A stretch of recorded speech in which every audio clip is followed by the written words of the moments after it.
Hello friends, நம்ம இப்போ வந்து 6th ஸ்டாண்டர்டோட டேர்ம் 1 ஜியாகிரஃபி புக் வந்து பார்க்க போகிறோம். இது வந்து unit 1 the universe and the solar system. இதை தமிழில் சொல்லணும் அப்படின்னா பேரண்டம் மற்றும் சூரிய குடும்பம்.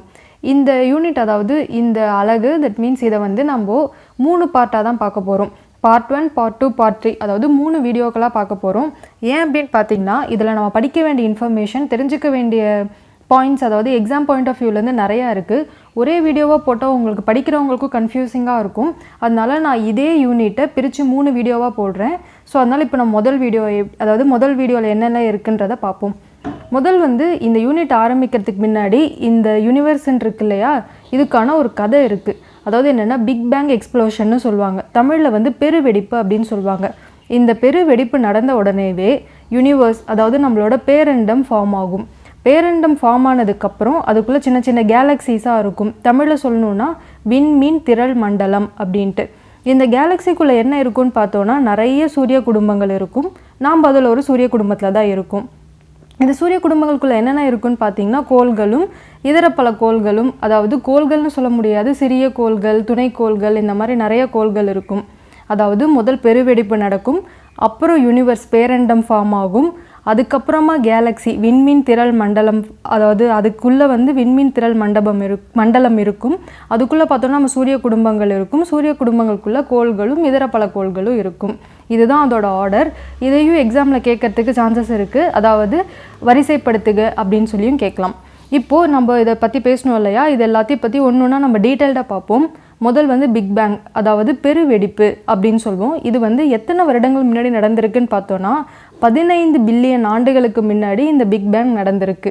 அதாவது இந்த வெடிப்பு எத்தனை வருடங்கள், 15 பில்லியன் ஆண்டுகளுக்கு முன்னாடி நடந்திருக்கு. இதுக்கப்புறம் பார்த்தோன்னா, இந்த வெடிப்பு நடந்ததுக்கப்புறம் பார்த்தா நிறைய செலஸ்டியல் பாடிஸ் அப்படின்னு சொல்லுவோம். அதாவது பல கோள்கள், அதாவது இந்த கேலக்ஸி, அதாவது இந்த விண்மீன் திரள் மண்டலம், அப்புறம் சோலார் சிஸ்டம், சூரிய குடும்பம், இது எல்லாமே இதுக்கப்புறம் தான் வந்து ஃபார்ம் ஆச்சு. அதுக்கப்புறம் இதில் ரொம்ப முக்கியமாக பார்க்க வேண்டியது ஒளியாண்டு. இங்கிலீஷில் சொல்லணுன்னா லைட் இயர்னு சொல்லுவோம். லைட் இயர்னால் என்ன அப்படின்னு சொல்லி பார்த்தோம் அப்படின்னா, 2 பிளானட் இருக்குது, அதாவது 2 கோள்கள் இருக்குது. இதுக்கு நடுவில் இருக்கும் அதாவது இடைவெளி, டிஸ்டன்ஸ், இதை வந்து நம்ம லைட் இயர் வச்சு தான் மெஷர் பண்ணுவோம். அதாவது எதை வச்சு, லைட் இயர், ஒளியை வச்சு தான் நம்ம மெஷர் பண்ணுவோம். அதனால இந்த 2 கோள்களுக்கும் நடுவிலான இந்த இடைப்பட்ட அளவை மெஷர் பண்ணுறதுக்கு யூஸ் பண்ணுறது ஒளியாண்டு. அடுத்தது பார்த்தோம் அப்படின்னா, இந்த கேலக்ஸி விண்மீன் திரள் மண்டலம். இதை வந்து இந்த பேர்லேயே உங்களுக்கு தெரியும், விண்மீன்கள் திரள் மண்டலம். அதாவது நிறைய விண்மீன்களை ஒன்றா சேர்த்து வச்சுருக்கும். இந்த மாதிரி ஃபுல்லாக இதுவாக இருக்கும், இந்த மாதிரி இருக்கும். இதுக்கு பேர் தான் கேலக்ஸி. இது எல்லாமே எப்படி ஒன்றா இருக்குதுன்னு பார்த்தோன்னா, கிராவிடேஷ்னல் ஃபோர்ஸ் இது எல்லாத்தையுமே ஒன்றா வச்சுருக்கும். அதாவது ஈர்ப்பு விசை அப்படின்னு தமிழில் சொல்வோம். அதாவது இந்த கேலக்ஸினாலே கிளஸ்டர் ஆஃப் ஸ்டார்ஸ், அதாவது விண்மீன் திரள் மண்டலம் தான். அதுக்கப்புறம் பார்த்தோம் அப்படின்னா, இதில் 2 முக்கியமான வினாக்கள் இருக்குது. அதாவது லைட்டோட ஸ்பீடு என்ன, சவுண்டோட ஸ்பீடு என்ன, அதாவது ஒளி இதோட ஸ்பீடு என்ன, ஒளி இதோட ஸ்பீடு என்ன அப்படின்றது. லைட்டோட ஸ்பீட் பார்த்தோம் அப்படின்னா 3 லட்சம் கிலோமீட்டர் ஒரு வினாடிக்கே போயிடும். இப்படின்னு சொல்கிறோம் இல்லையா, ஒரு வினாடி, அதுக்குள்ளே 3 லட்சம் கிலோமீட்டர் போயிடும். இதுவே வந்து இந்த ஒளி, நம்ம பேசுகிறோம் இல்லையா, அந்த சத்தம், அதாவது பேசுகிறது மட்டும் இல்லை, எந்த சத்தமாக இருந்தாலுமே இந்த 330 மீட்டர் தான், ஒரு வினாடிக்குள்ளே 330 மீட்டர் வரைக்கும் தான் போகும். அதனால இந்த ஒளி, லைட் இருக்கு இல்லையா, இதுதான் ஃபாஸ்ட்டாக ட்ராவல் ஆகும் சவுண்டை விட. அதுக்கப்புறம் பார்த்தோம் அப்படின்னா மில்கி வே கேலக்ஸி, இதுதான் நமக்கு ரொம்ப முக்கியம். ஏன்னா நாம் இருக்கிறது இந்த கேலக்ஸிக்குள்ளே தான். நிறைய கேலக்ஸி இருக்குது, நாம் இருக்கிறது இந்த மில்கி வே கேலக்ஸி. தமிழில் சொல்லணும்னா பால்வெளி விண்மீன் திரள் மண்டலம். நாம் இருக்கிறது பால்வெளி, இங்கிலீஷில் சொன்னால் மில்கி வே. நமக்கு பக்கத்தில் இருக்கும் கேலக்ஸி, அதாவது என்னென்னா விண்மீன் திரள் மண்டலம் என்ன அப்படின்னு பார்த்தோன்னா ஆண்ட்ரோமெடா. நமக்கு பக்கத்தில் ஆண்ட்ரோமெடா. இந்த ஆண்ட்ரோமெடாவுக்கு இன்னொரு பேர் இருக்குது, மெகஞ்சலனிக் கிளவுட் அப்படின்னு சொல்லுவாங்க. மெகலனிக் கிளவுடுன்னு சொல்லுவாங்க. ஸோ இங்கிலீஷில் அதே பேர் தான், தமிழ்லையும் அதே பேர் தான். ஸோ நம்ம இருக்கிறது என்ன, மில்கி வே கேலக்ஸி, அதாவது பால்வெளி விண்மீன் திரள் மண்டலம். நமக்கு பக்கத்தில் இருக்கிறது என்ன, ஆண்ட்ரோமெடா கேலக்ஸி. அதுக்கு இன்னொரு பேர் என்ன, மெகலனிக் கிளவுட். இந்த மில்கி வே கேலக்ஸி இருக்கு இல்லையா, நம்ம இப்போ இருக்கோம் இல்லையா, இந்த கேலக்ஸி வந்து 5 பில்லியன் வருடங்கள், எப்போது பிக் பேங் தியரி, அதாவது பிக் பேங் எக்ஸ்ப்ளோஷன், பெருவெடிப்பு நடந்தது இல்லையா 15 பில்லியன் ஆண்டுகளுக்கு முன்னாடி, அது நடந்ததுக்கப்புறம் ஒரு 5 பில்லியன் வருஷத்துக்கு அப்புறம் தான் இந்த மில்கி வே கேலக்ஸி ஃபார்ம் ஆகிருக்கு.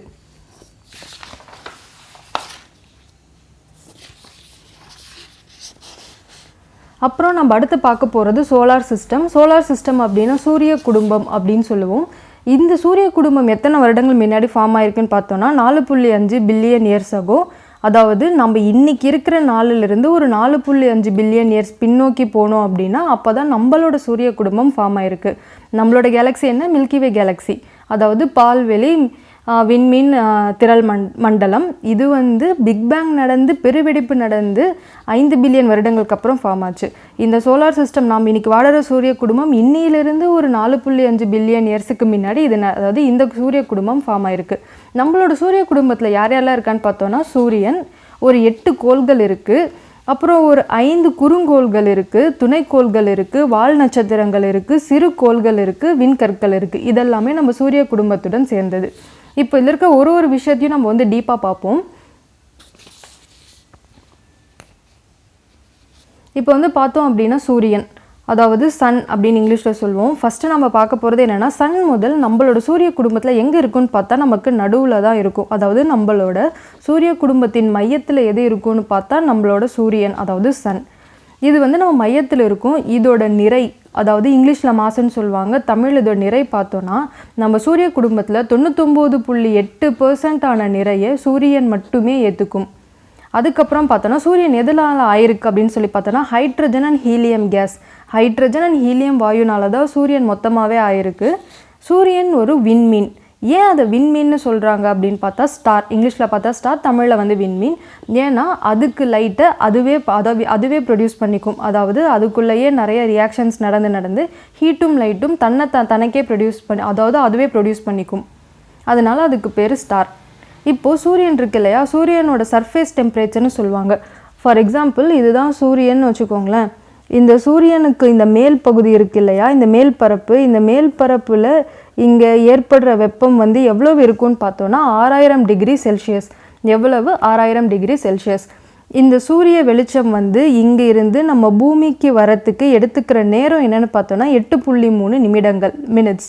அதாவது சூரியனிலிருந்து நமக்கு பூமிக்கு சூரியனோட ஒளி கதிர் வரத்துக்கு, அதாவது வெளிச்சம் வரத்துக்கு 8.3 நிமிடங்கள் ஆகும். இதுதான் நம்ம சூரியனை பற்றி பார்க்க வேண்டியது. அடுத்தது நம்மளோட பிளானட்ஸ், அதாவது கோள்கள் அப்படின்னு சொல்லுவோம். இப்போ வந்து நம்ம கோள்களை பற்றி முதல் ஜென்ரலான விஷயங்களை பார்த்துறோம். அப்புறம் ஒரு கோளை பற்றியும் நம்ம பின்னாடி வர வீடியோஸில் பார்ப்போம். ஃபஸ்ட்டு வந்து பிளானட்டை வந்து 2ஆக பிரிக்கிறாங்க. ஏன்னா 8 பிளானட் இருக்கு இல்லையா, அதை வந்து 4 நாளாக பிரிக்கிறாங்க. ஒன்று இன்னர் பிளானட்ஸ், ஒன்று அவுட்டர் பிளானட். இன்னர் பிளானட்டை உட்புற கோள்கள்னு சொல்லுவோம், அவுட்டர் பிளானட்டை வெளிப்புற கோள்கள் அப்படின்னு சொல்லுவோம். உட்புற கோள்கள்னால் என்ன அப்படின்னு சொல்லி பார்த்தோன்னா, முதல் வந்து நம்ம கோள்கள் வரிசைப்படி முதல் 4 கோள்கள் மெர்க்குரி, வீனஸ், எர்த்து, மார்ஸு, அதாவது புதன், வெள்ளி, புவி, செவ்வாய்.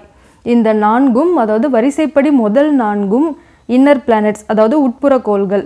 அதை நம்ம ராக்கி பிளானட்டுன்னு சொல்லலாம், புவி நிகர் கோள்கள் அப்படின்னு சொல்லுவாங்க. அதாவது புவினா என்ன? பூமி. இதுக்கு நிகர், அதாவது பக்கத்தில் இருக்கும் கோள்கள். இதெல்லாம் இன்னர் பிளானட், அதாவது உட்புற கோள்கள். அவுட்டர் பிளானட்னா என்னன்னு பார்த்தோன்னா, மார்ஸுக்கு அப்புறம், அதாவது செவ்வாய்க்கு அப்புறம் இருக்கிற மீதி 4 இருக்கு இல்லையா, அதுதான் அவுட்டர் பிளானட்ஸ். அது என்னென்னு பார்த்தோன்னா ஜூபிட்டர், சாட்டர்ன், யுரேனஸ், நெப்டியூன். அதாவது வியாழன், சனி, யுரேனஸ், நெப்டியூன். இந்த 4ம் வந்து வெளிப்புற கோள்கள் அப்படின்னு சொல்லுவாங்க. இதை வந்து நம்ம தமிழில் இன்னொரு பேர் என்ன இருக்குன்னா வியாழன் நிகர் கோள்கள். அதாவது இங்கே வியாழன் இருக்கு இல்லையா, வியாழனுக்கு நிகரான கோள்கள் இதெல்லாம், அதனால் வியாழன் நிகர் கோள்கள். இதுவே உட்புற கோள்கள் வந்து புவி நிகர் கோள்கள். வெளிப்புற கோள்கள் வந்து பார்த்தோம் அப்படின்னா வந்து வியாழன் நிகர் கோள்கள்.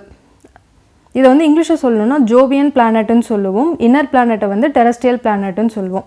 அதுக்கப்புறமா வந்து பார்த்தோன்னா டார்ஃப் பிளானட்.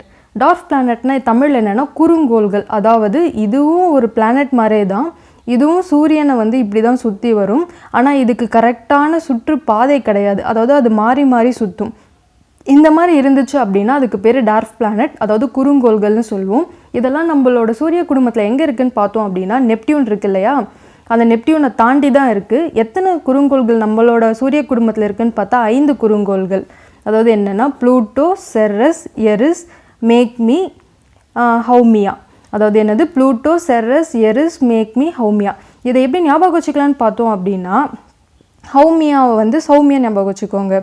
சௌமியா ப்ளூட்டோவை வந்து கூப்பிட்டு ப்ளூட்டோவையும், சரஸ் இதில் வந்து செரிஸ்ன்னு வச்சுக்கோங்க, ஹவுமியா வந்து ப்ளூட்டோவையும் சரஸையும் கூப்பிட்டு நம்ம வந்து கேக் மேக் பண்ணலாம் அப்படின்னு சொல்கிறாங்க. இதுதான் அதோட ஷார்ட்கட். இந்த மாதிரி இந்த 5 துணைக்கோள்களையும் அதாவது 5 குறுங்கோள்களையும் ஞாபகம் வச்சுக்கோங்க.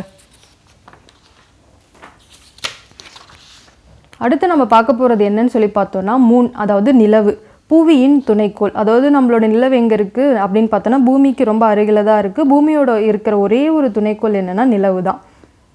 இப்போ வந்து இதுதான் வந்து நம்மளோட பூமி. இதை சுற்றி இந்த நிலவு இப்படி இந்த பாதையில் வந்து பூமியை சுற்றி வரும். இதை வந்து இந்த நிலவு வந்து பூமியை மொத்தமாக சுற்றி வரத்துக்கு எடுத்துக்கிற நேரம் என்னன்னு பார்த்தீங்கன்னா 27 நாட்களும் 8 மணி நேரமும். எவ்வளோ 27, அதாவது இப்படி இங்கே ஆரம்பித்து இப்படி சுற்றி இங்கே வந்து முடிக்கிறதுக்கு 27 நாட்கள் 8 மணி நேரங்கள் ஆகும். இதை எப்படி நம்ம சிம்பிளாக ஞாபகம் வச்சுக்கலாம் அப்படின்னு பார்த்தோன்னா 1 மாதம் ஞாபகம் வச்சுக்கோங்க. நிலவு பூமியை சுற்றி வரத்துக்கு 1 மாதம் ஆகும். அதாவது கரெக்டாக 1 மாதம் இல்லை, 27 நாட்கள் ஞாபகம் வச்சுக்கோங்க. இந்த பூமி நிலவு இருக்கு இல்லையா, இந்த நிலவுக்கு அட்மாஸ்பியர் கிடையாது, அதாவது வளிமண்டலம் கிடையாது. நிலவுக்கு வளிமண்டலம் கிடையாது. அப்புறம் நம்ம வந்து நிலவை வந்து பார்க்கும்போது நிலவில் வந்து சில கரைகள் மாதிரி இருக்கும். அதுக்கு பேர் என்ன அப்படின்னா தரைக்குழி பள்ளங்கள். அதாவது என்ன, கரைகள் இருக்குல்ல, அதுக்கு பேர் தரைக்குழி பள்ளங்கள். அது ஏன் நடந்திருக்கு அப்படின்னு எப்படி நடந்திருக்குன்னு பார்த்தோன்னா விண்கற்கள், அதாவது வானத்தில் இருக்கும் இல்லையா விண்கற்கள், அது வந்து இந்த நிலவோட மோதி அங்கே வந்து பல பள்ளங்கள் ஏற்படுத்தியிருக்கும். அதுக்கு பேர் தான் தரைக்குழி பள்ளங்கள். இங்கிலீஷில் பார்த்தோம் அப்படின்னா கிரேட்டர்ஸ். மூணுக்கு அட்மாஸ்பியர் கிடையாது, நோ அட்மாஸ்பியர், வளிமண்டலம் கிடையாது. அதே மாதிரி நிலவுக்கு வந்து நிறைய கிரேட்டர்ஸ், தரைக்குழி பள்ளங்கள் இருக்கும். அது விண்கற்களின் தாக்கத்தினால நடந்திருக்கு. அப்புறம் புவிக்கும் நிலவுக்கும் உள்ள தொலைவு, அதாவது எவ்வளோ தூரம் இருக்குது ரெண்டுத்துக்கும் பார்த்தோன்னா 3,84,000 கிலோமீட்டர். இதை நம்ம எப்படி ஞாபகம் வச்சுக்கலாம்னா அதாவது நிலவை வந்து 3ன்னு சொல்லுவோமா, 3 ஞாபகம் வச்சுக்கோங்க. அதனால் 3 லட்சம் கிலோமீட்டர், 3,84,000 கிலோமீட்டர் புவிக்கும் நிலவுக்கும் உள்ள தூரம். அப்புறமா நிலவு பூமியை விட எவ்வளோ பெருசு அப்படின்னு பார்த்தா நிலவு பூமியை விட ரொம்ப சின்னது. அதாவது நிலவின் அளவு என்னன்னு பார்த்தோன்னா புவியோட அளவை விட டிவைடட் பை 4 பண்ணால் அதுதான் நம்மளோட நிலவோட அளவு. என்னது, புவி அளவை டிவைடட் பை 4 பண்ணால் அதுதான் நம்மளோட நிலவோட அளவு. அடுத்தது நம்ம பார்க்க போகிறது என்னென்னா ஆஸ்டிராய்ட்ஸ், சிறுகோள்கள் அப்படின்னு சொல்லுவோம். அதாவது இந்த சிறுகோள்கள் வந்து குறுங்கோள்கள் அப்படின்னா டார்க் பிளானட், ஆஸ்டிராய்ட்ஸ்னால் சிறுகோள்கள். இது எங்கே இருக்கும் அப்படின்னு பார்த்தோன்னா இந்த ஆஸ்டிராய்ட்ஸ் வந்து மார்ஸ், அதாவது செவ்வாய் கிரகம் சொல்கிறோம் இல்லையா, இதுக்கும் ஜூபிட்டர் வியாழன் கிரகம் இருக்கு இல்லையா, இதுக்கும் நடுவில் இருக்கும். அதாவது அது பார்க்குறதுக்கு இப்படி தான் இருக்கும், நிறைய கல்லுக்கல்லாக இருக்கும். ஆனால் அது எல்லாமே ஒரு மாதிரி கூட்டமாக இருக்கும். அதாவது இப்படி இங்கே மார்ஸ் இருக்கும், செவ்வாய், இங்கே ஜூபிட்டர் வியாழன், இதுக்கும் நடுவில் இந்த மாதிரி இருந்துச்சு அப்படின்னா அதுக்கு பேர் தான் சிறுகோள்கள். இதை எப்படி ஞாபகம் வச்சுக்கலாம் அப்படின்னா இங்கிலீஷ் மீடியம் ஸ்டூடெண்ட்ஸ் வந்து ஜாமன் ஞாபகம் வச்சுக்கோங்க. JAM, J for Jupiter, A for asteroid, M for Mars. இந்த மாதிரி ஞாபகம் வச்சுக்கோங்க. ஒருவேளை தமிழ் மீடியமாக நீங்கள் இருந்தீங்கன்னா நம்மளோட நாட்கள் இருக்கு இல்லையா, செவ்வாய் புதன் வியாழன் தானே, புதன் மிஸ்ஸிங்கா, அதனால செவ்வாய்க்கும் வியாழனுக்கும் நடுவில் அந்த புதனுக்கு பதில் சிறுகோள்கள் ஆஸ்டிராய்ட்ஸை ஞாபகம் வச்சுக்கோங்க. இந்த ஆஸ்டிராய்ட்ஸ்க்கு இன்னொரு பேரும் இருக்குது, இங்கிலீஷில் மட்டும்தான் கொடுத்துருந்தாங்க. பிளானட்டாய்ட்ஸ் ஆர் மைனர் பிளானட்னு சொல்லுவோம். அதாவது மைனர் பிளானட்னாலே சிறுகோள்கள் தான், இங்கிலீஷில் பார்க்கும்போது பிளானட்டாய்ட்ஸ் மைனர் பிளானட் அப்படின்னு இருக்குது.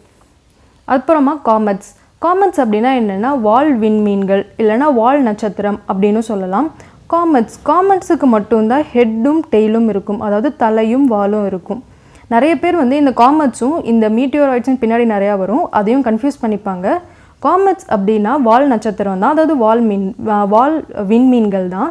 இந்த காமெட்ஸ் எப்படி ஞாபகம் வச்சுக்கலான்னு பார்த்தோன்னா காமெட் வந்து ஹெல்மெட்டை ஞாபகம் வச்சுக்கோங்க. ஹெல்மெட் எங்கே போடுவோம், தலையில் தான் போடுவோம். அதனால இதுக்கு தலையும் இருக்கும் வாலும் இருக்கும். அதை பார்க்கறதுக்கு இப்படி தான் இருக்கும். தலை வந்து பார்த்தோன்னா பனிக்கட்டி ஐஸால் ஆகிருக்கும். வால் வந்து பார்த்தோம் அப்படின்னா வாயுக்கள் கேஸால் ஆகிருக்கும். அது எப்போவுமே எரிஞ்சிக்கிட்டே இருக்கும். நமக்கு அது தூரத்துலேருந்து பார்க்கும்போது வால் மாதிரி தெரியும். அதுக்கு பேர் தான் காமெட், வால் விண்மீன்கள். நமக்கு தெரிஞ்ச காமெட் என்னன்னு பார்த்தோன்னா ஹாலிஸ் காமெட். இந்த காமெட் வந்து 76 வருடங்களுக்கு ஒரு தடவை எர்த்துக்கு பக்கத்தில் வந்துட்டு போகும். இந்த ஹாலிஸ் காமெட், அதாவது இந்த ஹாலிஸ் வால் விண்மீன்கள் வந்து 76 வருடங்களுக்கு ஒரு முறை நம்ம பக்கத்தில் வந்துட்டு போகும். அடுத்தது தான் நம்ம இந்த மீட்டியார்ஸ் ஆர் மீட்டியோரைட்ஸ் அப்படின்னு பார்க்க போகிறோம். மீட்டியோர் அப்படின்னா விண்கற்கள், மீட்டியோரைட்ஸ் அப்படின்னா விண்வீழ் கற்கள். அதாவது இதை நிறைய பேர் காமெட்டுக்கும் மீட்டியார்ஸ்க்கும் கன்ஃபியூஸ் பண்ணிப்பாங்க. அதாவது இது கற்கள், அந்த காமெட்டுன்னு சொல்கிறது வந்து அதாவது அது கற்கள் கிடையாது, அது வந்து தலையும் வாலும் கொண்ட ஒரு பகுதி.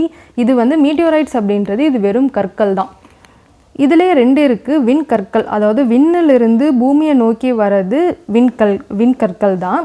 அதுவே அந்த பூமியோட அதாவது வளிமண்டலம் அட்மாஸ்பியரை உரசும் போது அது தீப்பற்றி எரிய ஆரம்பிக்கும். இந்த மாதிரி அதுக்கு பேர் விண்வீழ்கற்கள். அதாவது வெளியில் இருக்கும்போது ஸ்பேஸில், அதாவது அண்டத்தில் இருக்கும்போது அது விண்கற்கள்.